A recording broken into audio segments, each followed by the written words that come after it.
3 years of working every single day and I burnt out. It's hard to be in media, and we did bring something different, and I'm really proud of that. But what that did was that pushed me through into the digital world, where I was also working with software in the background. Met Phil through my brother, and we just got to talking about business on our first night of meeting each other. Phil was like, I really need some help. I was like, I'd be happy to help you. Within 3 months, had dug deep into his business and doubled his cash flow by month 3. A month later, doubled it again, because we could really keep going through. It was all about the branding. It was all about the lead generation machine, and it was always about the conversion of sales and then the delivery. So we figured that out and just optimized it to heck. Leads and marketing and lead generation, it's all tied in with human psychology. Attract them, you need to engage them, and then enroll them to purchase. So it does start with the brand, what's visually appealing, what's going to draw them in, and is there that consistency that they've seen online, offline, that gives that brand trust. Once they're drawn into that, it's the content, the offer, the words. That's where it comes to knowing your target audience and really narrowing down microscopically. Once you've got that information, then you can actually market to them. Otherwise, if you're just going general, you're probably going to get general replies, flaky leads. The more that you can create that message to talk to them, the better you're going to engage them and have a better opportunity. Hey everyone, welcome back to another episode of Elevate with Vic and Juls. So we've created this podcast to showcase our journey through entrepreneurship, as well as having multiple businesses, 2 kids under 3, and all of the raw stories behind it. Now that we've done 1 season of just us on the microphone, we've decided to invite some friends to season 2 who are all incredible entrepreneurs, and they will be joining us on the couch to share their journey and their learnings along the way. And we think you're going to love it. So if you like what you're hearing, make sure that you like us, follow us, as well as share us to your friends and family, so we can continue to grow and do what we do. Thanks, everyone. Hey, everyone, and welcome back to another episode of Elevate with Vic and Juls. And today we have our beautiful friends, Phil and Joey, in the house. Yay! Phil and Joey, first cab off the rank, and I'm sure our mentor will appreciate us asking this question. What business are you guys in? So we're actually in the business of helping other businesses grow and scale. Mm-hmm. And we do this by automating every aspect of the business, deep diving to create the most incredible, beautiful lead generation machines, and then converting them into amazing sales. That's the core of where we're at. I love that so much. And just before we went live, we were just talking about the world of AI and bots, which I feel like we need to unpack as well for our audience. Absolutely. Because also I'm curious and want to learn myself. So I'm ready to give lots of questions. But perhaps let's just start from the very beginning, because you guys are a beautiful powerhouse couple. Oh. As we know, and we've known each other for quite a few years now, and seen you guys have grown significantly over the past couple of years. But let's rewind back a little bit from the start. Like, tell us, how did your entrepreneurial journey kick off? Mine kicked off by sheer force of wanting to control my life, and from pocket money not, supplying the needs. Mum said, go get a job. So I started paper run, started my own lemonade stand. I, did what I could do to earn my own way. And then very quickly realized that these branded clothes and stuff at, 12, 13 years old, it's not all it's cracked up to be. Well, let's not also forget that you were pushing boundaries already at 12. He was a dishy. Yeah. The professional dishwasher. He's very welcome in the house. So, you're not meant to be working until 14 and 9 months. No, not Phil. He got 2 and 3 years ahead on that, I think. Nice. And that's where the pushing boundaries started, I think. But yeah, I think the real entrepreneurial journey, I went through school, did TAFE, came out of there, and it's kind of a little bit clueless. So Mum said, here's an office junior job in real estate. Go check that out. Fantastic. So I got my kicks in real estate, did property management, and one of the council members came in at the time and said, hey, we're changing the laws.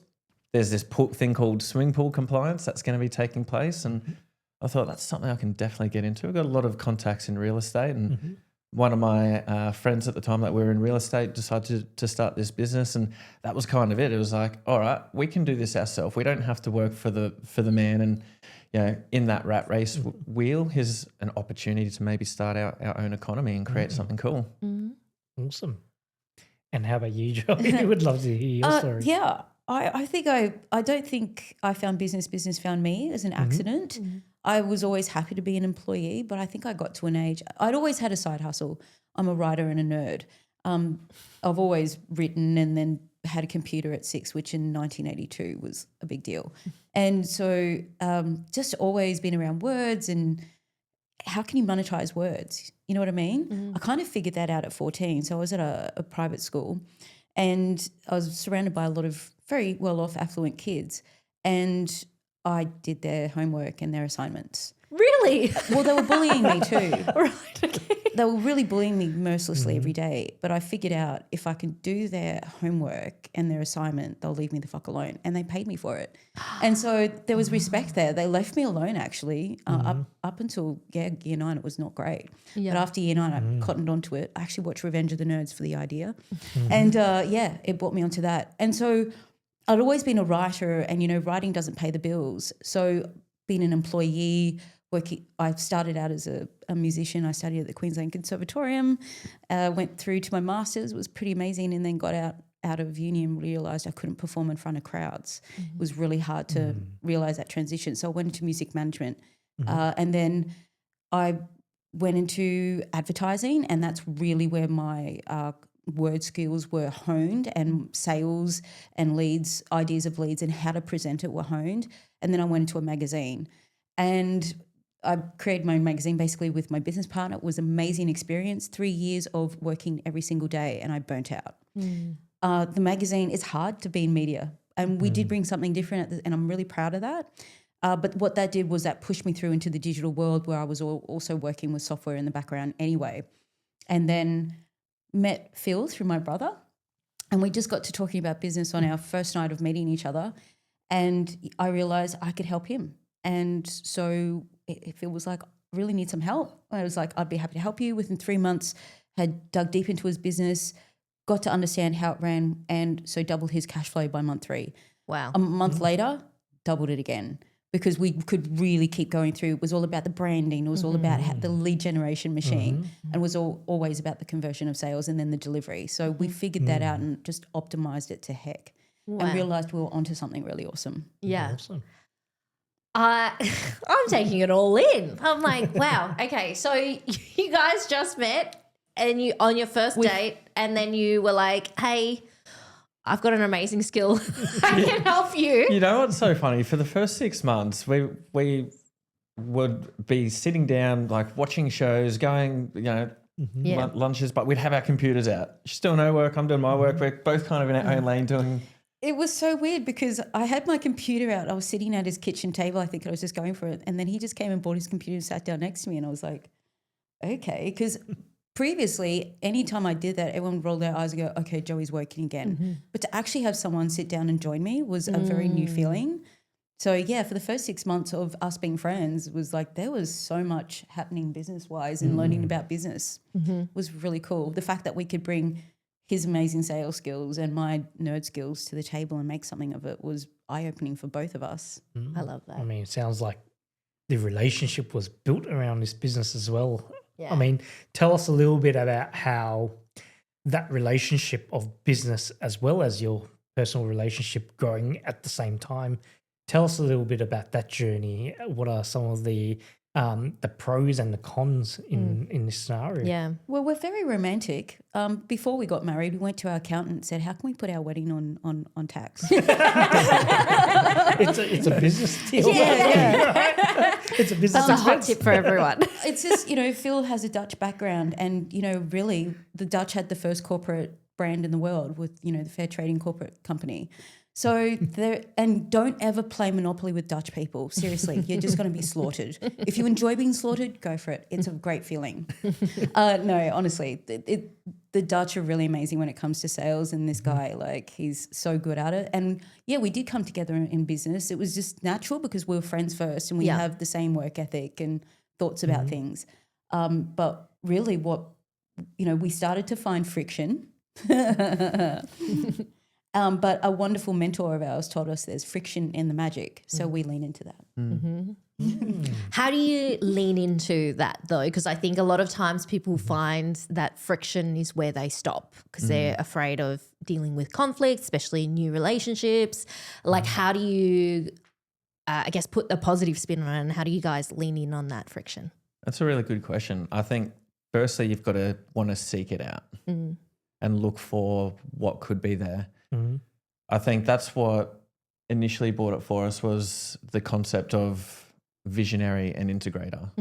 And I think that was pointed out by a book called Rocket Fuel by Gina Wickman, which explains the concept really well.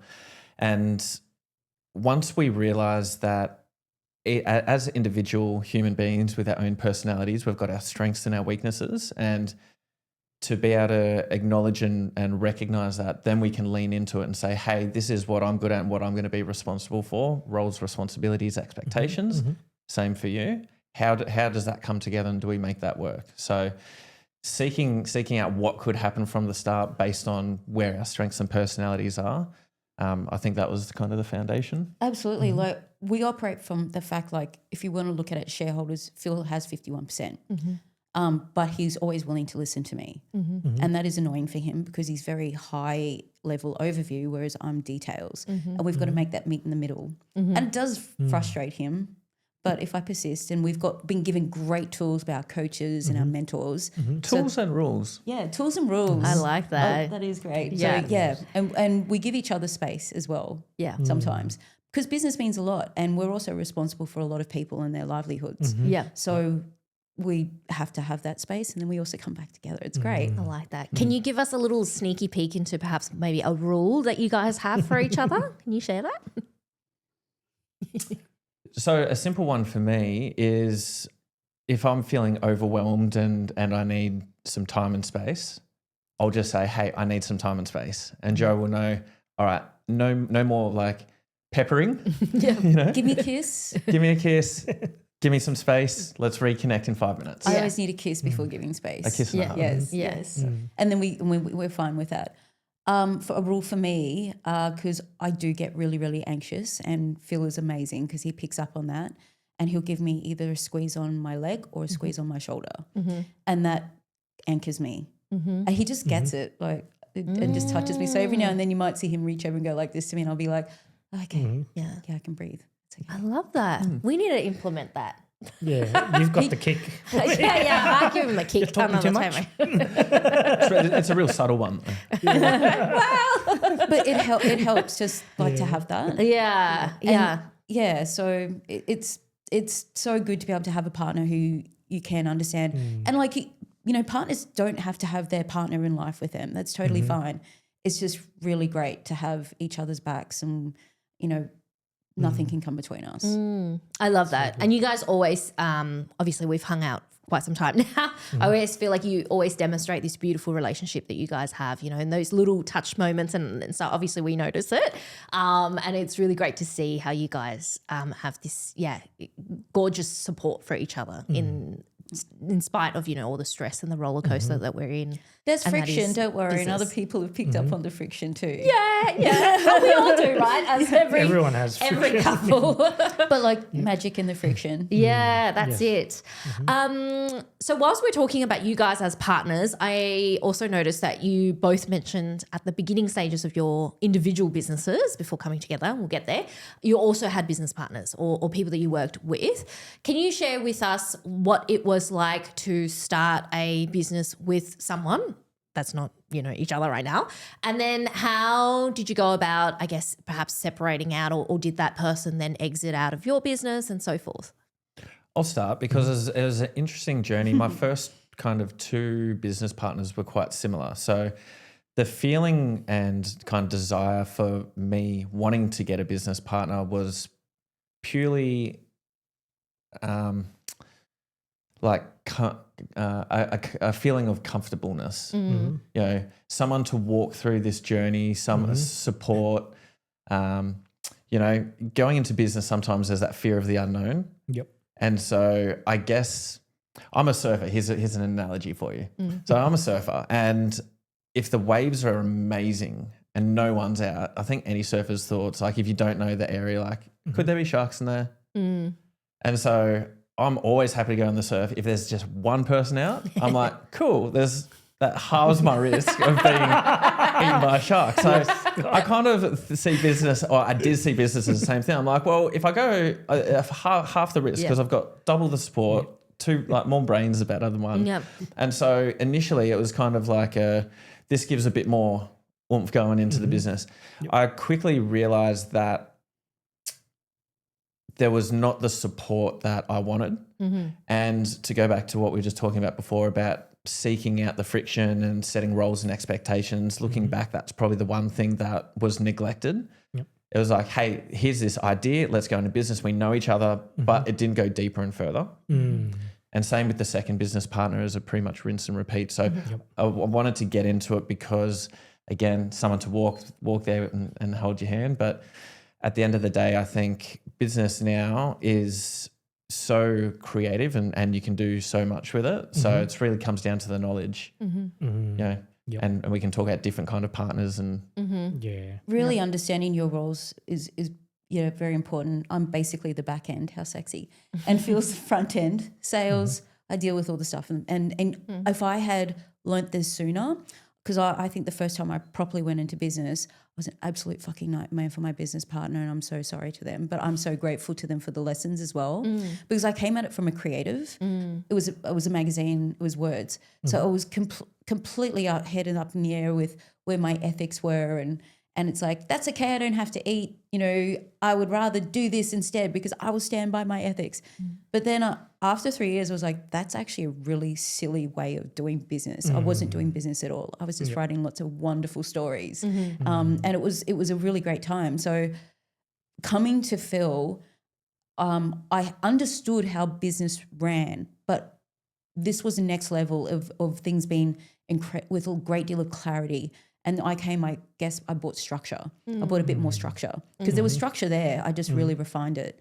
And then the marketing message and then the machine to generate the leads. So that's just where it all came together. But it's been a lot of lessons on the way, absolutely. Yeah. So having clear places, clear agreements in place on who does what and where.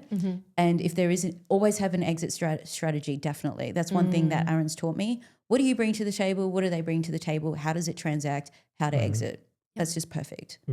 Yeah. So all of those things, that's going to make a business relationship amazing. Yeah. I love that. Okay.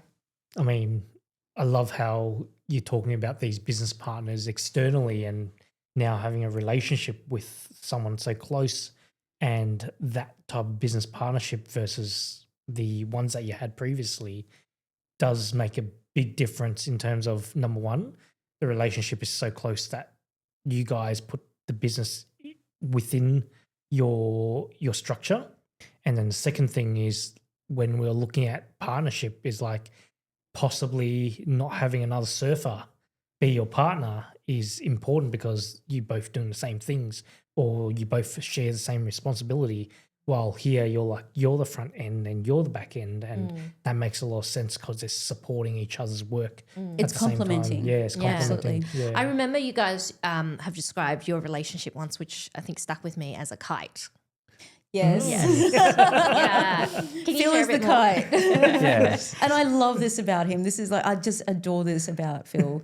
He really is an ideas man. I mean, not just 6'4" up there, but but yeah, the kite. What am I hanging on to? The kite and the string analogy is great because it shows that you can't have one without the other. Yep. And in a business dynamic, in a partnership dynamic, you need that. Like you were saying, you don't need another surfer. You don't need someone like you as a business partner. It's superfluous. So the kite, it needs to be up there pushing in the vision in the future, but the string needs to keep this grounded. You know, and so that there's tension in that. There's always going to be a little bit of tension in that, but without the string, the kite can't fly, and without the float, so they're both necessary. Yeah. I love that. Thank you for sharing. I'm skipping on the ground with holding the kite. I feel like I'm on the ground too. Absolutely. And that's the roles that we fit, right? Yeah. And when there's clarity and structure, that's where magic happens. Yeah, absolutely. And it was very much the same with us as well. Like we got into business, or you joined the business together with no clarity. I had zero clarity. I didn't know the industry. I wasn't good at what I was doing at the time. And we just thought the idea of like doing business together as husband and wife would be fun, would but be there was fun. no structure or systems or processes in place, and it took us a little while to kind of work that out. Yeah. The first 3 months was a bit of hell Yes. scenario because it took so much time in trying to understand what we're good at as well. Like, for me, I'm the finance risk strategy person, and then Julia's more like the idea, the running of the creative. business and creative. I'm in the air all the time. And It's like, and what? one of our first mentors were the one who pointed out, it's like, what are your roles? And we're like, we're both directors. What are your roles? And I was like, oh, we're both doing the same thing, and we're in each other's space. And we just went into all this conflict, and We were definitely not we like had you to guys separate, leaning yeah. into the friction. We No. were more like, we were like, get out of the friction. we're like magnets, right? We're like, Oh, like, get the fuck away. yeah. And it took the first 3 months to realize that we're very opposite, but we're also getting into each other's space. So it was like a magnet happening at that time, where it's like you're attracting but also repelling. Yeah. So then our mentor at the time did say, hey, you guys need to separate your roles very clearly, understand what you're good at, and have those responsibilities clearly marked out, and separate each other's roles and where decisions are made, come together. But there's two sides to the decision. One is this and one is that, and then you make decisions together for the business and not for anything else. And that really stuck with us. Yeah. So tell us a little bit more about because I know with the pool safety business, you saw a gap because there was a government rule regulation change, and you said, let's go, let's do it. And then, of course, you had Joey come along and was like, let's implement some marketing Let's to this optimise. and optimize It it. was already a great machine. I just refined everything. Yeah. Talk us about, because I remember you were saying like the things that you've implemented to Phil's business really amplified that sales process. And I just want to unpack the scalability of it, because I think last time when we spoke, you shared that a typical pool safety officer would do how many pools in a year? Pool safety inspector, Inspector, yeah. on average, Yeah, 50 to 100, a year. A year. Yep. And then what were you guys doing? 100 a week. Exactly. Wow. But Crazy. we also cover Queensland, New South Wales and Victoria. Yeah. So this is one pool inspector in his region. Yeah. So How did you see that opportunity though to go from like a typical person who'll go, yep, I'll do that as one region, and go, yeah, that's happy days. That's how much I should do a year. But you're like, nah, I can do this at mass. Yeah, so I don't know how much was kind of premeditated and how much was out of necessity. You know, Yeah. just good timing. I've always been very well looked after with timing, and things. I'm like a cat. And so you had I- an council come to real estate office? yeah, so I was licensed in Queensland for about 4 or 5 years. Yep. And then I'd planned to move to Sydney to expand because I was still in real estate at the time too. So I didn't really like the relaxed attitude of the Gold Coast. I wanted to kind of go push the limits and get into a kind of more professional scene. So I thought Sydney was the place for that. And at the same time, the laws were just going out from Queensland, and they were being introduced into New South Wales. So as I moved there, the laws had just been introduced. I got licensed. I had all the knowledge from Queensland. So I hit the ground running there. And I was, like I said, I was doing 50 a week where most guys are doing 50 a year. So that straight away kind of cemented, okay, we've got the scalability here. And to answer your question of how that scaled, because the business was very much digital gaffer tape and bubble gummers, connections here and automations this. And Phil had recognised that he could be the Uber of pool safety compliance. Yeah. That very early on. We had that kind of confirmed to us a few years ago with a consultant. But yeah, so the logistics involved, it's not actually the pool inspection that, I mean, that is very important. That is the reason why it happens. But it's actually all the driving involved in going, you've got your pool safety inspection in 30 minutes and you're going to be at the next place, and a whole day you're smashing out, 15 inspections a day. So, and obviously being very precise and being very good with your inspecting, but that's keeping it so efficient and organised. So like I said, he'd already had it set up, and I just kind of came in there and started with the brand. Yeah. I mean, I'm an award-winning brand strategist, so thank you. But yeah, so that was the first thing that we looked at was the brand and how can we get that website to look amazing, because every other pool inspector, well, every other website in the industry just looked very naff, and that's okay because these are sole traders, you know, that they're doing the best that they can. I mean, it's pool compliance. It's sexy to start with, right? Oh, very sexy. Absolutely. One of the sexiest industries I've ever been involved in. And so, yeah, I knew straight away it's about the brand. We've got to convert. We've got to give them ease. We've actually had replies to texts that you've sent out going, the reason why I purchased with you was because I saw your website and it was so nice and clean. I love that. Yeah. So yeah, we've applied that to all of our businesses though. We've taken what's in pool safety and gone, okay, this work. So pools is actually the guinea pig. What works there will apply to the other businesses. 100% works everywhere else too.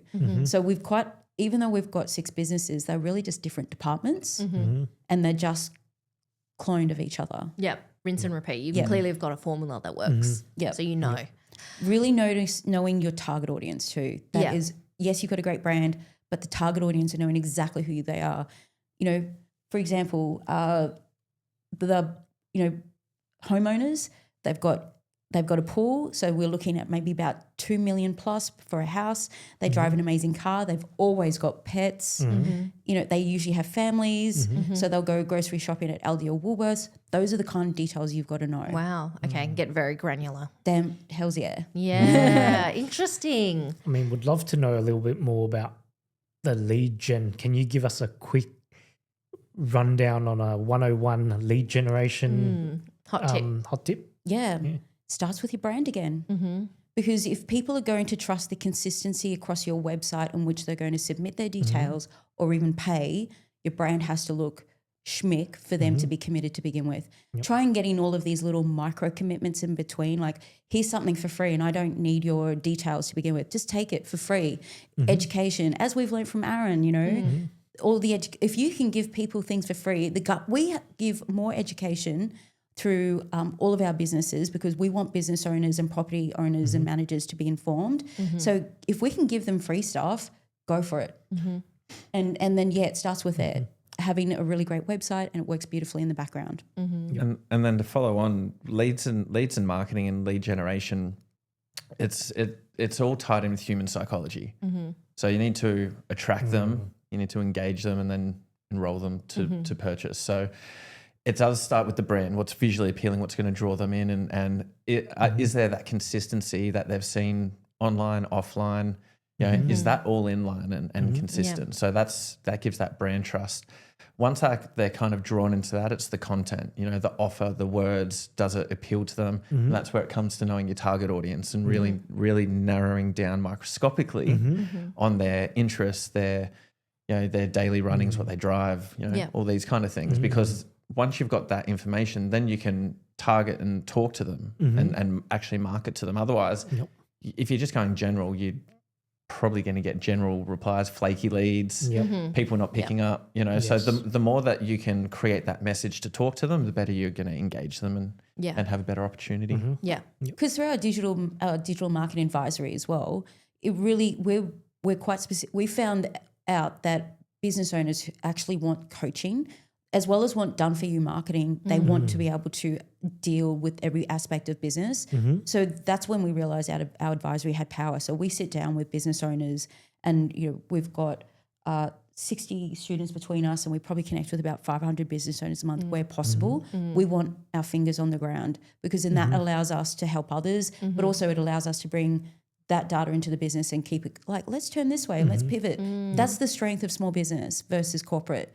The ability to pivot as soon as you can and efficiently as possible. That's our superpower. Embrace it. Yes, I love that. I love that so much. And I really enjoyed what you were saying earlier around the fact that I think you guys also clocked that you could be the pool safety version of Uber effectively. And it's like not honing in on like the safety requirement, as you say, it is important, but it's actually in the scalability is about the efficiency and the optimization of that.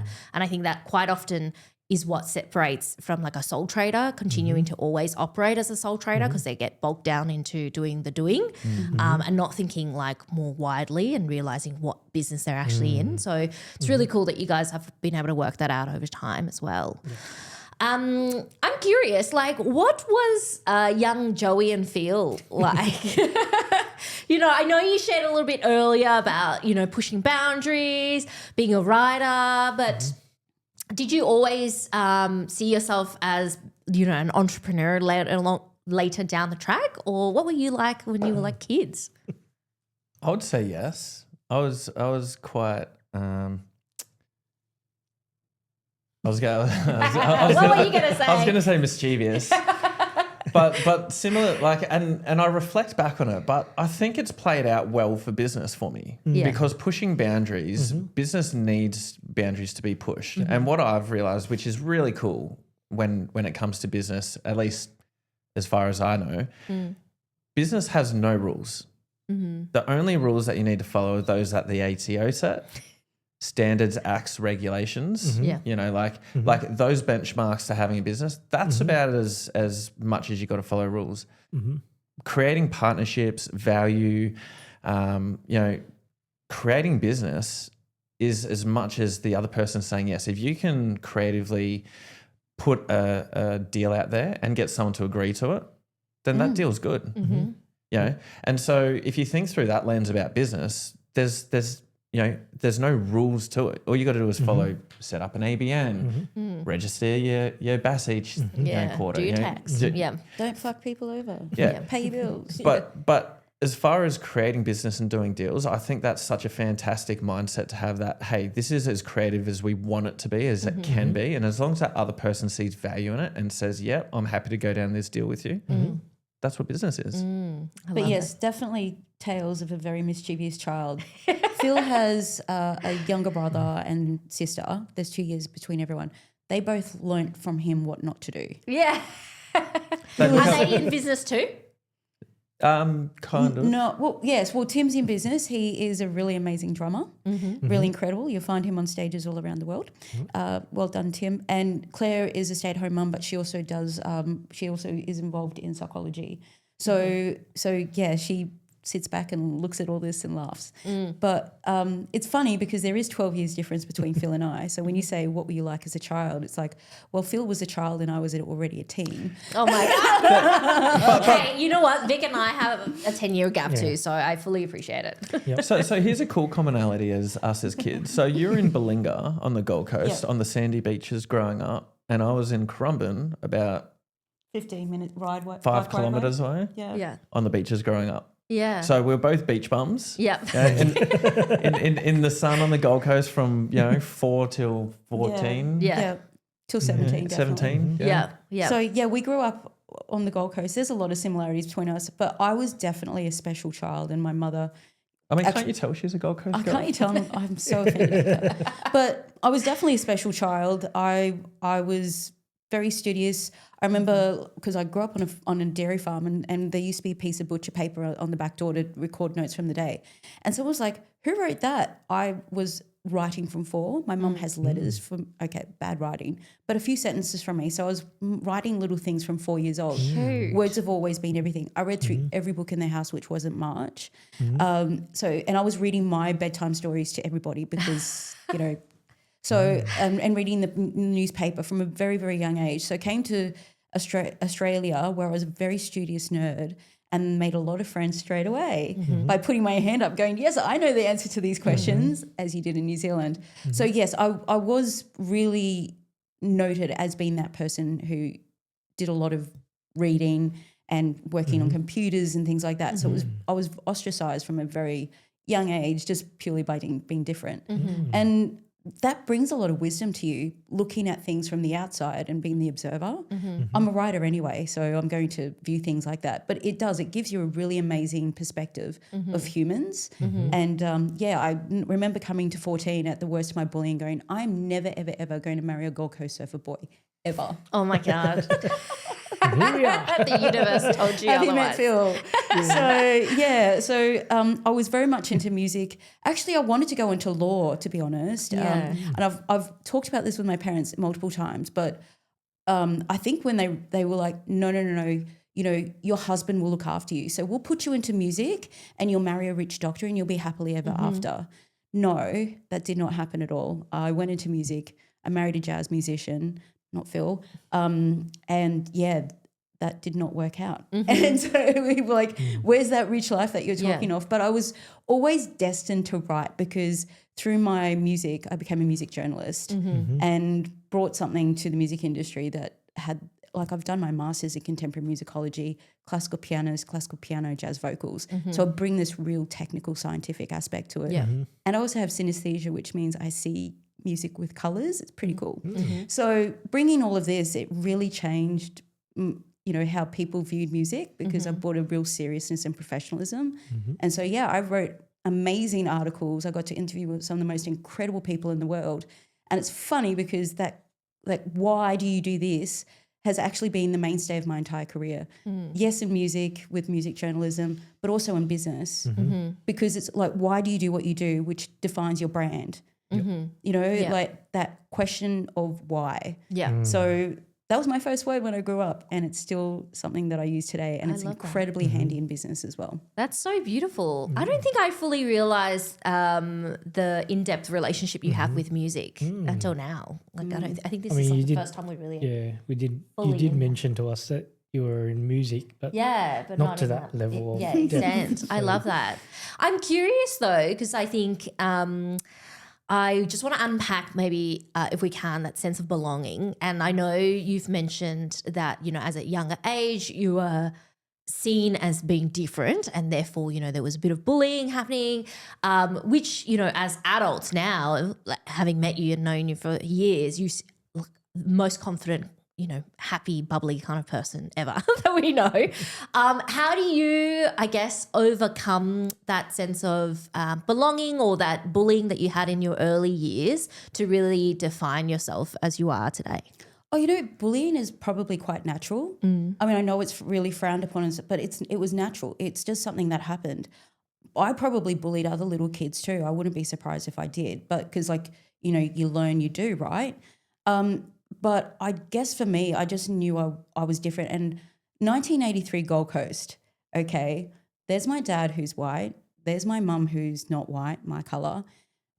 We just arrived to the Gold Coast. I walked down the street with my parents, my hands in their hands, and everyone came out onto their verandas and looked at us. And that's like, I was like, Mummy, why is everyone staring at us? And she says, because we're different. And so from that moment on, when, coming from New Zealand, where everyone's very interrate, like white, Pākehā and Maori, like it was no big deal, but coming to Australia was a big deal. And I'm not ungrateful about that. Like it gives you this incredible wisdom and resilience. What other people think of you is none of your business. What I think about myself means a lot. And it just forced me to go, okay, who am I? What matters to me? I'm really grateful to my parents because they instilled education. I didn't have toys really growing up. It was all educational stuff. That's why I had a computer. They were so focused. If I got an A-, oh my God, the world was over. But with my brother, who incidentally is not dark, he passes very easily for white unless he's in the sun, and then all of a sudden it's like, oh yeah, you look very Maori. But he's very German as well, like because my dad's German. So the other kids, they never got that emphasis, whereas I did because my parents recognized straight away the world I was coming into. And so I never placed the people who bullied me at school were boys, and I'd kick them in the shins too. But I was never had anything based on the way I look. It was all focused on my education. I'm so incredibly grateful for the intelligence I do have. Yeah, I'm great. Great on computer, but don't forget, I walk into glass doors very easily. So, like I'm very silly and clumsy as well. But what's always mattered to me is this will always get me through any situation. It will always figure it out. Yeah. And I'm really grateful to that. So as long as I lean into that, nothing else really matters. And I'm a kind person and I have a good heart. If that's what you got to bring to the table. Yeah. Right? So it's a beautiful lesson. Yeah, there's honestly, it's natural to be bullied. And the way you deal with it, and don't be the victim. Just you're not the victim. You're a thriver. And if you can pick yourself up and look at it, go, that's just an experience that I'll take into life to be stronger. You can't be covered in cotton balls. Yeah, I think. Yeah, I like how you put it all into perspective like that. It's like I feel like we in our early lives would have been bullied as well. 100%. Yeah. And it's not an easy thing to go through, but it does build that little bit more of a resilience over time that gives us a little bit more strength when we're dealing as in adulthood, those type of scenarios and how we deal with things, learning from a younger age. It's actually probably now thinking about it, it can become a tool that you've gone through some of these things and you've learned from it and you know how to negotiate your way out of it. And I love how you put into perspective the education as well and the knowledge that you've gained from a very young age is a way out of a lot of things as well, because I feel like that's probably a similar journey that we've gone through is, you know, having grown up poor is the only way to get out of it is actually education. And that's really important to us when we were kids. So, yeah. So tell us, you guys were in Queensland, thriving business, tripling in size and whatnot. How'd you end up in Melbourne? Scaling again. Yeah. Yeah. So similar to when the laws went from Queensland to New South Wales, fast forward another 5 years, Victoria picked up its game and implemented the laws here. So with all of our businesses, when we've scaled with boots on the ground first. So we crossed the border to Victoria the day after lockdowns open. Yeah, lockdown ended at 12. The borders lifted at 12. We crossed at 2 a.m. Wow. So we actually wanted to go back to Queensland and join our family. But when Mum was turning up to inspections, like there were 30, 40 people there. So I looked at Phil after the third inspection and I just went, we've got to go when no one else wants to go. And so we arrived here when everyone was vacating and fleeing. Yeah. And we came in, everyone's like, what the are you doing here? But welcome. Yeah, You know, like I was so happy to see us. And ever since then, everyone's been so lovely. It's been, Melbourne has been the nicest place. Yeah. Even weather aside, the weather's been beautiful. As a surfer, not as many beaches. Yeah. You know, surfing was my meditation. Urban surfers there. So, But yeah, it was just, we experienced more warmth in that first weekend of reconnaissance in Melbourne Yeah. than we did in the entire 5 years we were in Sydney. Yeah. So it was just like, we really felt like it was a home. And we do not regret the move. We love the fact that we're here. We love the fact that we don't live in Sydney. Always visit it. Always visit Gold Coast and home. And, you know, it is beautiful, but Melbourne really has stuck in our heart, really does. And, you know, we met you here. Yeah. Actually, by the way, met you at the Flemington Showgrounds. Yep. Yes. You were the first person at the Empire Mastery that I met, which will be about 2023 in a week from now. Yes. Yes.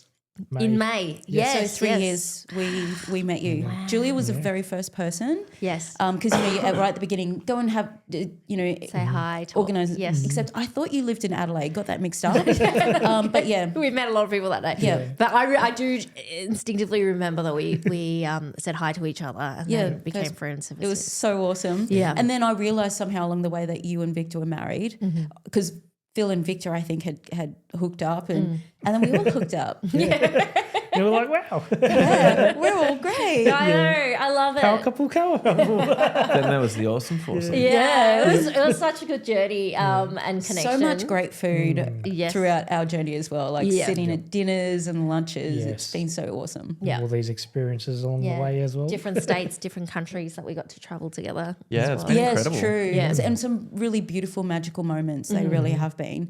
I think the one thing that I've been absolutely intrigued about was I've just learnt that you love your cars. All right. Yeah, I Just saw learnt you. that. We were passing a car. I was like, wow, that's pretty cool. And then you got like walk up to it, jump in there. Like It's like Tokyo Drift around. it was like a drag-worthy car. I was like, what? I imagined, I guess, a really expensive Audi, you know, but no, it was No. hotted. And so I love finding these little things out about you more and more as time goes on. Yeah, likewise as well. Yes, his cars is the real true baby Yes. Yeah. that gets parked in the garage. And we have bonded a lot over HR. Yes. Yeah. Oh my God. A lot. Oh yes. Yeah. I mean, that's the thing with business and life is you realize how intricately connected it all is. And if you don't take care of one thing, it'll start to impact the others. So I think as you level up and go through your business journey, you realize the importance of taking care of things outside of business because it affects directly inside of business. Yeah. And then on that note, then perhaps maybe you can share with everyone, especially as couple in business, got 6 companies, you know, running multiple things, continuing to scale and grow. What are some advice you can share around how you can maintain positivity or maintain, I guess, that kind of high standard quality of work despite having, you know, multiple challenges getting thrown at you all the time? Because that's just what business is. It always starts with you. Yeah. It's always you're always going to be the lead domino that people look up to, that the SOPs are built around, that the business, the culture, everything is built around who's at the top.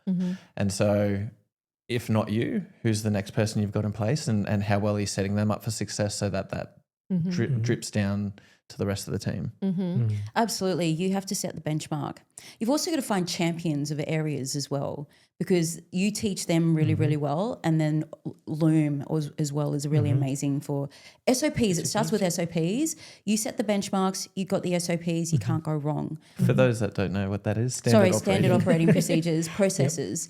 So, you know, we found champions in our companies, and like, you are in charge of this area. This is your domain, and to see them flourish and embrace that and pass that on to everyone else. They know our expectations and then pass that on to everyone else in the team. And then also with love, pull up other people in the team, because if they're not, if they don't, our bot will anyway. So our bot will tell them when they haven't done things. It's nicer to get it from a human than your bot. Yes. So, And I think when we're talking about Loom is a recording system for your standard operation and procedures to live through, and then you record all that. Yeah. That's really great to hear from a lens of like how to get the team kind of consistent and operating. How about you guys though, as individual leaders? Like what kind of rules, practices that you put in place to make sure that you guys are both individually optimized? I've got a morning routine and habit I stick to pretty religiously. So I'll get up, I'll go to the gym, I'll do a workout, bit of a swim, steam room, some breath work, a little bit of meditation, and then I'll come back home, have some breakfast, and that's kind of like my armoring up for the day. I've moved, I've pushed the blood, I've done the breath work, I've gone mentally, physically, and emotionally inside and emotionally regulated, set myself up for the day. And then once I get back in, it's all systems go. well, I came from boxing this morning and I've had quite a few boxing classes on the weekend, so I'm very sore. And I look at that as muscle growing. Yep. Yeah. So, yeah, definitely getting yourself up and moving in the morning. And saying that, though, lately I've been pulling quite a few late nights. And so you have to adjust your schedule with that because sleep is really important. I notice I need at least 6 sleeps, 5 to 6 hours. I could sometimes maybe push it to 4 if it's particularly busy at end of the week. But if I get my 5 to 6 hours of sleep, I'm not going to be as easily,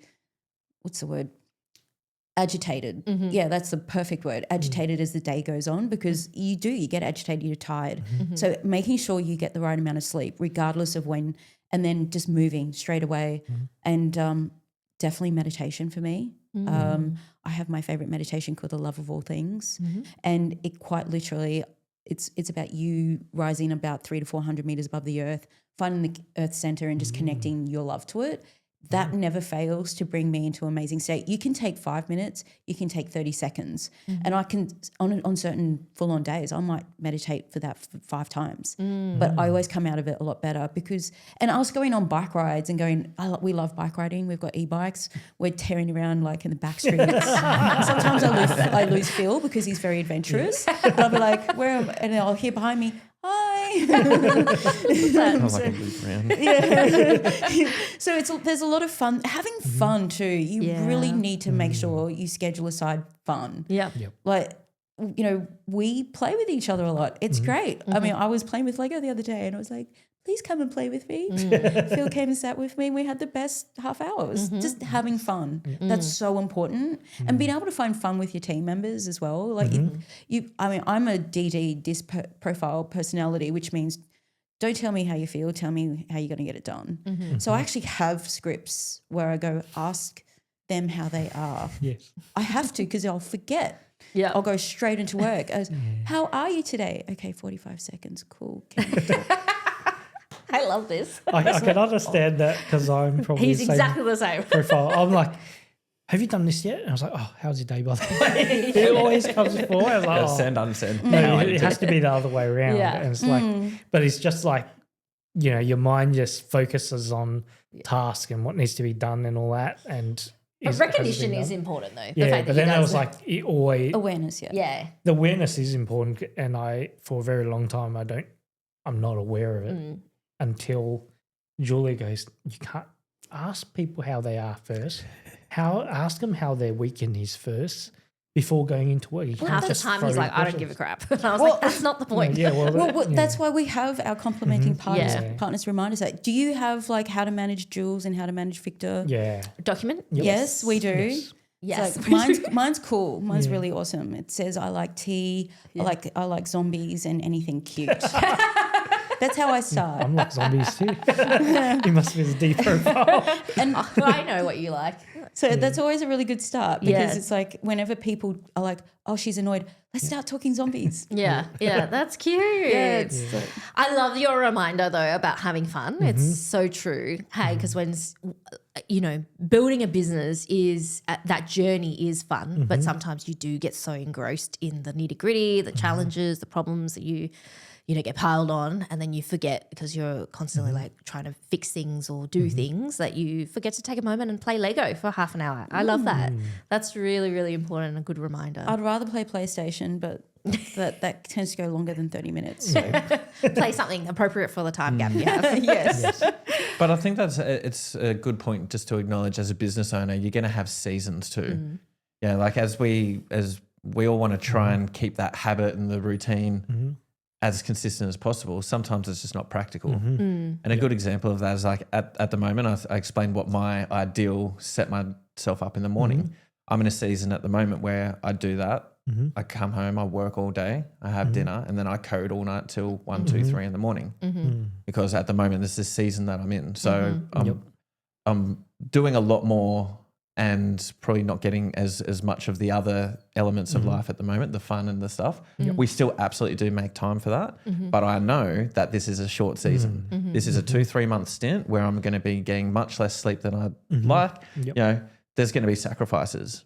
Yeah. But it's for a season and it's for the bigger goal. So I think recognizing that again and seeking out that friction, like where's this going to be a little bit of disruption in life and being okay with that. Yeah. Or making it to suit you. Yeah. Beautiful. That's really well said. I mean, I'd love to know, like, you know, starting out in business, now you're established with 6 companies. Can you tell us the journey of how that happened for the audience to understand?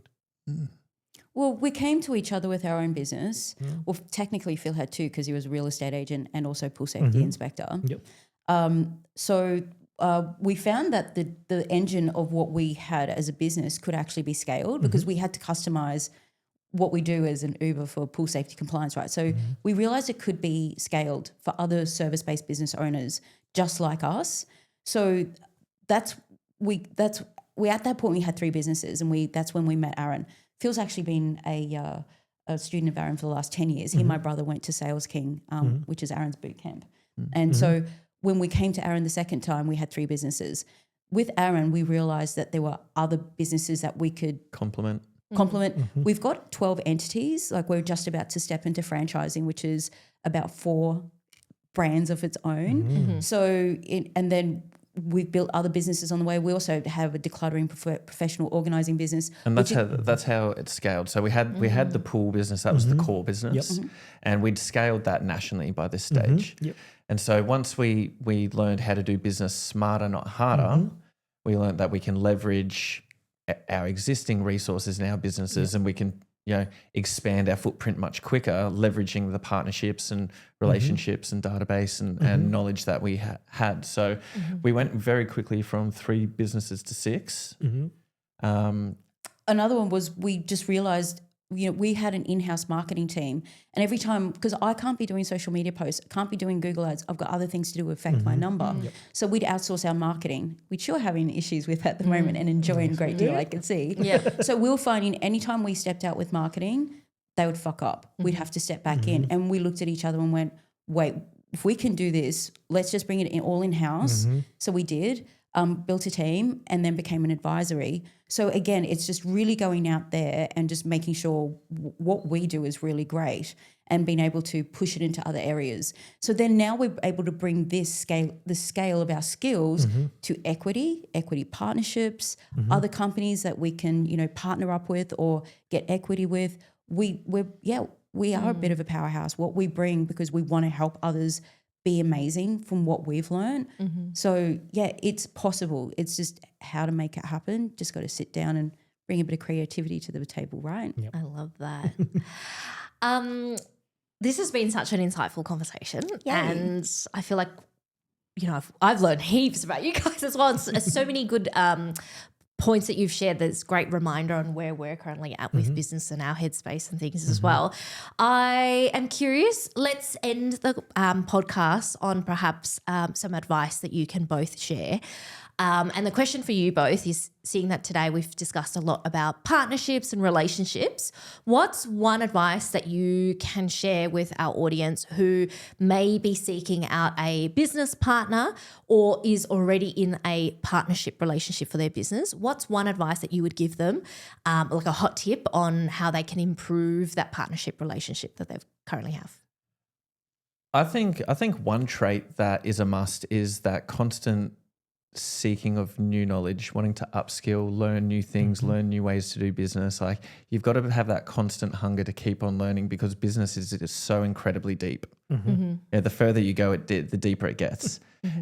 The effort and the skills stack and compound, and it gets easier and easier, but it gets deeper and deeper. So I think having someone that's prepared to be on that journey with you to grow, because I think you don't get into business to have this nice little nest egg. You want to grow that to sell it. So someone that's on the same path, and that kind of doubles down to, are they complementary?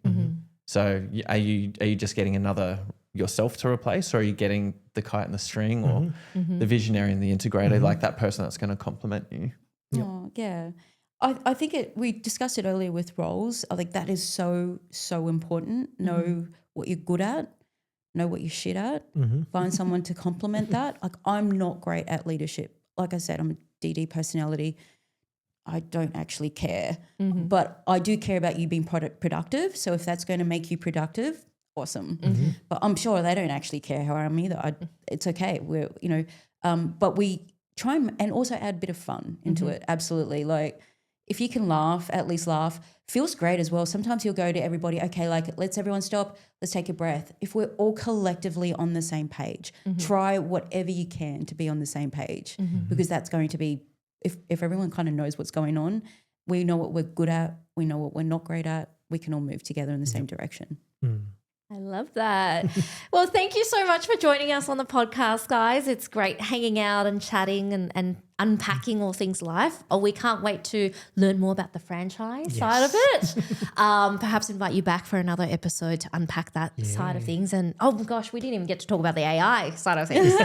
We need to do another episode on that. Yes. But for now, thank you so much. We really appreciate your time. Can't wait to see how you conquer the world. Look forward to coming back. Be awesome, do great things. Yay. Thanks so much.